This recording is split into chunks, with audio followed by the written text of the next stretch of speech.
Welcome to the Narrative Mindset Podcast.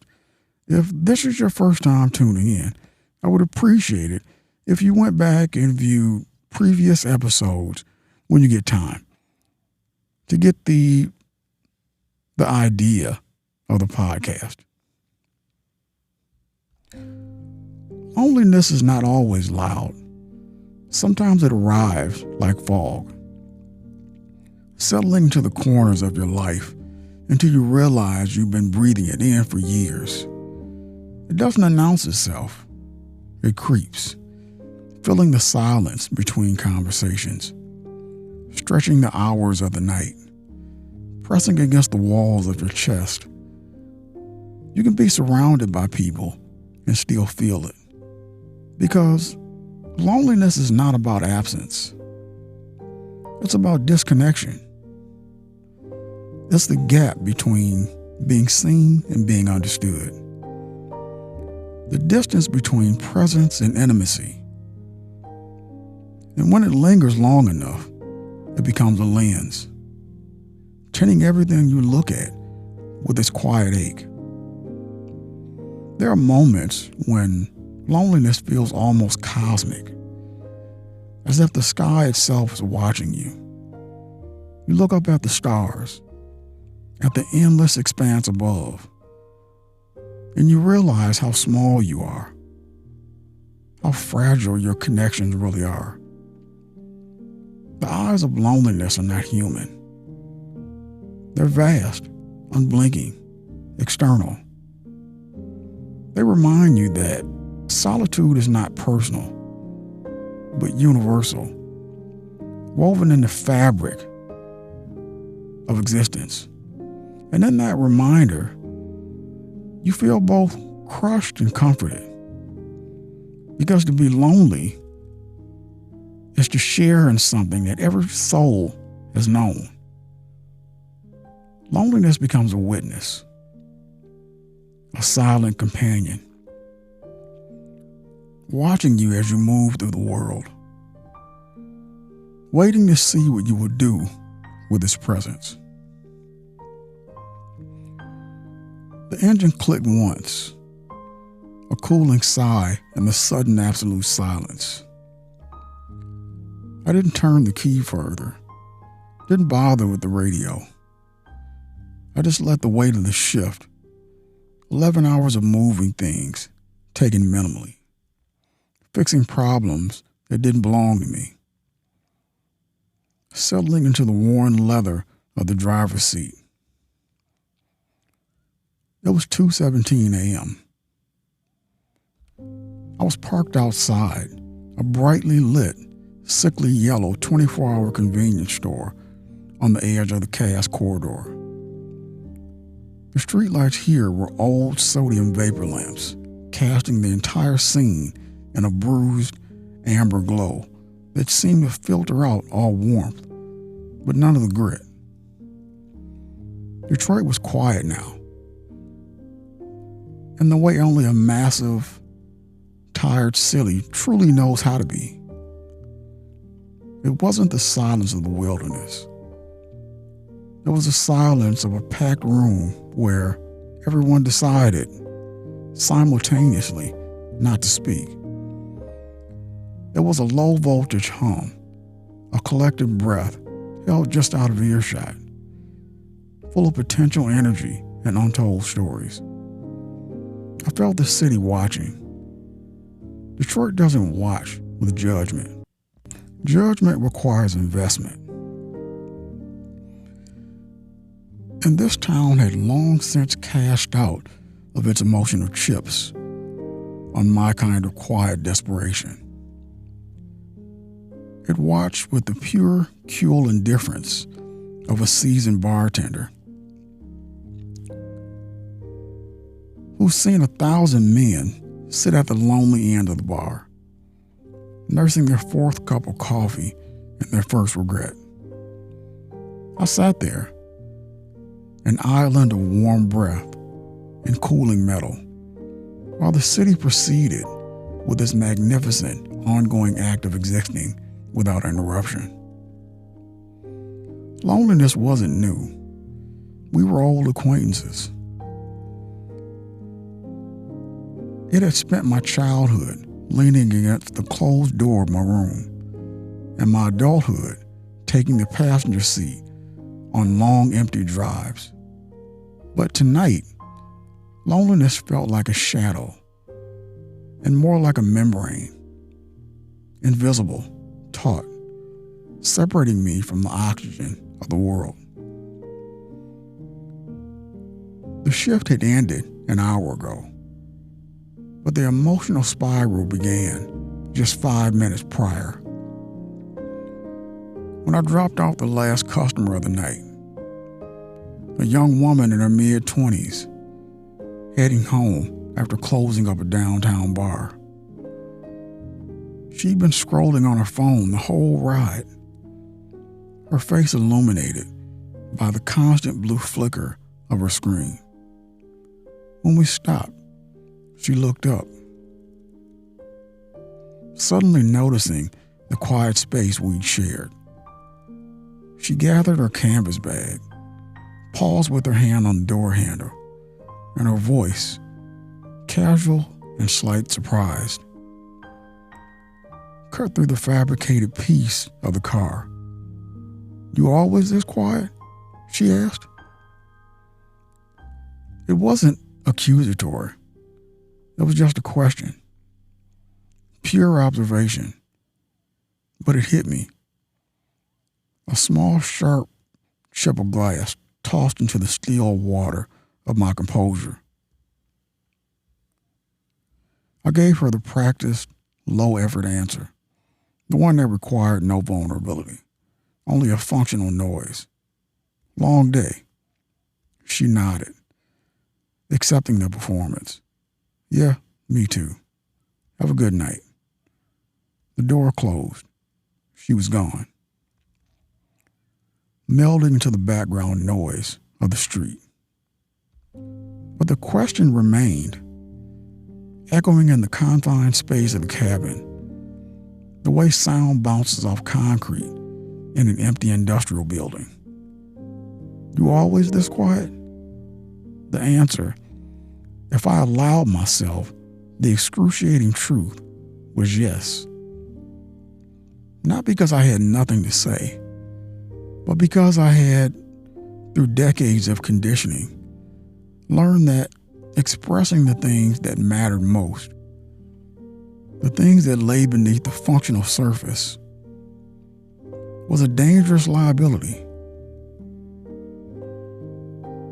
I grew up in the tradition of hard men, where silence was synonymous with strength. A man who needed nothing was a man who couldn't be broken. A man who spoke his feelings was, by definition, soft.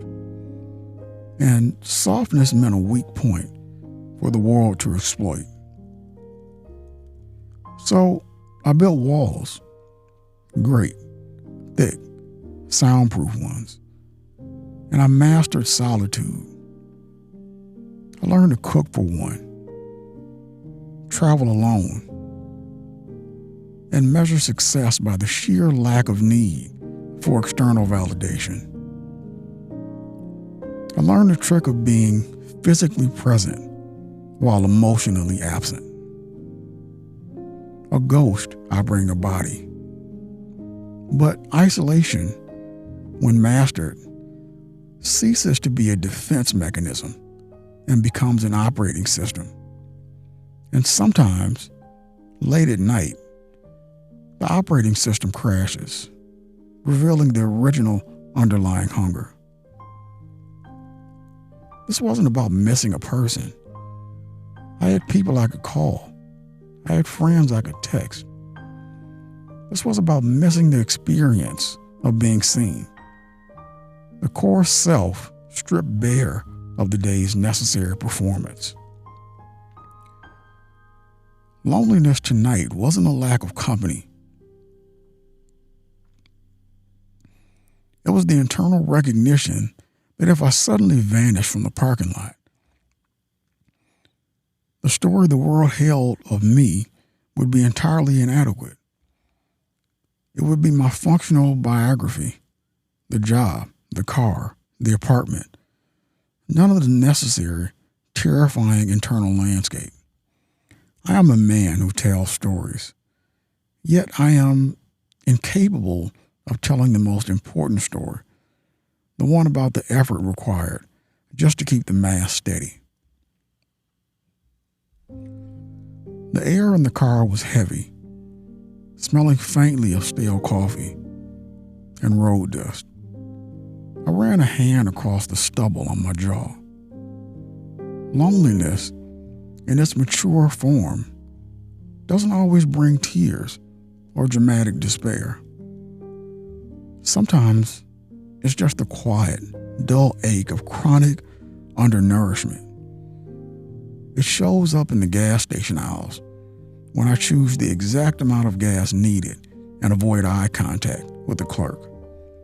It is present in the silence after I click send on an email, realizing that the entire communication was transactional and clean of any true human mess.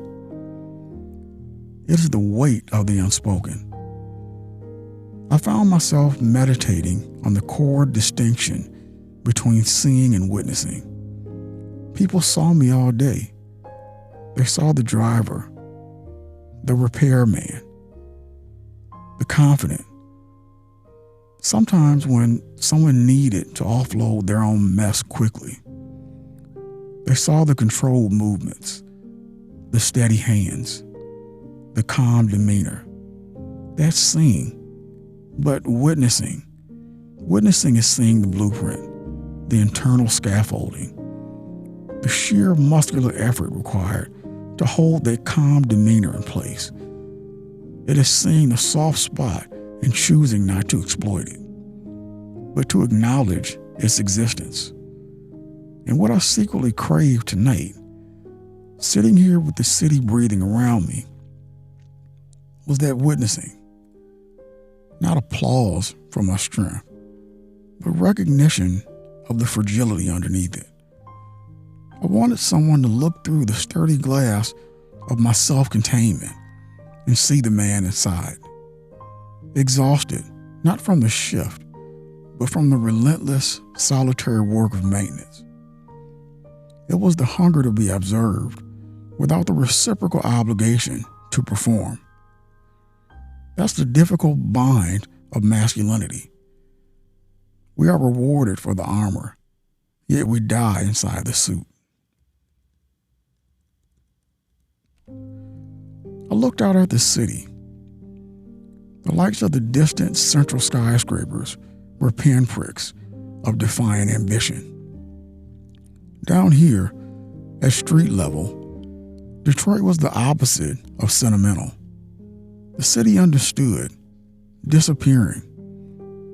It was full of people who had perfected the art of walking through the world with their burdens tucked neatly beneath their shirts, blending into the brickwork and shadows.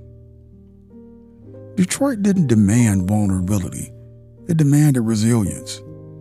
It was a place where people learned quickly that showing your hand meant losing the game. And so, the city's indifference was not cruelty. It was simply accurate reflection.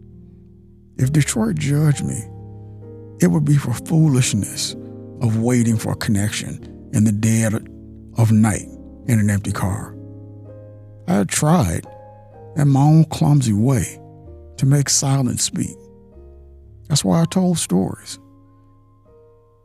Even if they were stories of other people, or observations filtered through careful lens. It was the only way I could risk sending a delicate, coded signal out into the void. I am here, and this is what it feels like. But when you finish the story, you are still the one who wrote it, and you are alone with the artifact. I put my head back against the headrest, closing my eyes, allowing myself 1 minute of pure, unadulterated fatigue. The silence was now absolute, broken only by the thin hiss of static coming from the radio. or forgotten frequency. That static, that was the sound of loneliness tonight. Not a roar of desperate mourning, but the constant, low-level atmospheric interference that reminds you that you are just slightly, perpetually out of tune with everyone else. The tension of being strong and being soft was pulling me apart. I knew the softness was the truth. The core, the man who would look at the flickering neon sign of the convenience store and see not just advertising, but a desperate, lonely beacon of perseverance. But the strength was a survival tool. It was a legacy. What would it cost, truly, to open the door and step out of the car and tell a passing shadow just once, I'm tired of maintaining? It would cost everything. It would cost the carefully constructed identity of the man who can handle it. And perhaps that's why I stayed quiet, because the thing I craved, being utterly witnessed, was also the thing that felt most terrifyingly high stakes. I offered my true self, and I was met with that same cool indifference. The pain would be unbearable. Better the quiet, slow ache of isolation than the sudden, mortal wound of rejection. Better to be unseen than to be looked at, truly, and found wanting. I opened my eyes. The cold light of the 24-hour store continued its relentless glare. The young woman who had asked her simple question was long gone. The car was still. I reached for the key, not to restart the engine, but just to feel the cold, hard metal of the object that controlled my movement. I didn't want a solution. I just wanted to acknowledge the presence of the feeling. I was here. I was unseen. And for men like me, forged in the fires of necessary silence, that was sometimes just the required state of existence. The moment of mediation was over. The spiral tightened and resolved itself back into the necessary shape of functionality. The feeling of being witnessed was gone, replaced by the grim determination to simply endure. Detroit watched, and I didn't care. And in its indifference, there was a strange, cold comfort. I was free in this quiet, solitary cell to be exactly as complicated and as lonely as I needed to be, without explaining a damn thing. I turned the key, and the dash lights flared to life. Time to go home and park the car, only to carry the quiet into my apartment. The stillness broke, replaced by the low, familiar grind of the starter motor. I shifted into drive, pulling slowly away from the yellow light, carrying the weighty architecture of my solitude back toward the dawn. Loneliness doesn't vanish when you confront it. It shifts. It becomes less about emptiness and more about awareness. Less about isolation and more about recognition. To watch loneliness is to acknowledge its place in your life. To see it not as punishment, but as a teacher. It shows you the space where connection is missing, the cracks in your relationships, the truths you've avoided. And in that way, loneliness becomes a mirror, reflecting back the parts of yourself you cannot ignore. Perhaps the eyes of loneliness are not meant to judge, but to witness. They watch you as you stumble, as you reach, as you fail, and as you try again. They remind you that solitude is not the end of connection, but the beginning of understanding.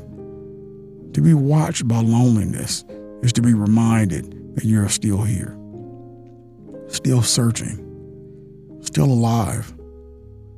And in that searching, there's hope. Not the fragile hope of immediate companionship, but the deeper hope that even in solitude, you are seen. Loneliness may watch, but it also waits. And in its waiting, it leaves space for connection to return. Thank you for tuning into this episode of the Narrative Mindset Podcast.